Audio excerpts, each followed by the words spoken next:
ஜென்மார்ட் வாடிக்கையாளர் அனைவருக்கும் வணக்கம். அதாவது புதுக்கோட்டை மாவட்டம் குமரமலையில் நடந்த குழுக்களில் பார்த்தீங்கன்னா 5286 முகிலன் அப்படிங்கிற பேரில் சார் வந்து குழுக்கள் சீட்டு போட்டிருக்காரு. எல்லா மாதமும் கரெக்டாக கட்டி அவர் வந்து 20,000 ரூபாய் மதிப்புள்ள ஸ்மார்ட் டிவி வாங்கியிருக்காரு. இதுக்கு முன்னாடி சார் வந்து இன்னொரு 2வது ப்ரைஸ் சார் வாங்கினார். இதுக்கு முன்னாடி 3 டோர் டிவி வாங்கியிருக்காரு. 2வதாக உங்களுக்கு ஸ்மார்ட் டிவி வாங்கியிருக்காரு. சார் ஒரு 2 வார்த்தை ஒப்பீனியன் கேட்டிருக்காங்க. எப்படி சார் ஃபீல் பண்ணுறீங்க? 2வது ப்ரைஸாக வாங்கியிருக்கீங்க, எப்படி ஃபீல் பண்ணுறீங்க? கடைசி ப்ரைஸ் கஷ்டத்தான் முன்னாடி வந்து சந்தோஷப்படுத்துறோம்.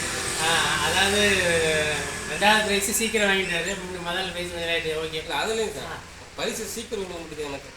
அப்படிங்களா? சரி, கண்டிப்பாக அடுத்தடுத்த பேட்ச் இருக்குது சார். ஓகே, நீங்கள் பயன்படுத்திங்க, கண்டிப்பாக உங்களுக்கு முன்னாடி வரும். ரைட்டுங்களா? ஓகே. ஜென்மார்ட் உங்களுக்கு வந்து எப்பயுமே பக்கபலமாக இருக்கும். நன்றி, வணக்கம்.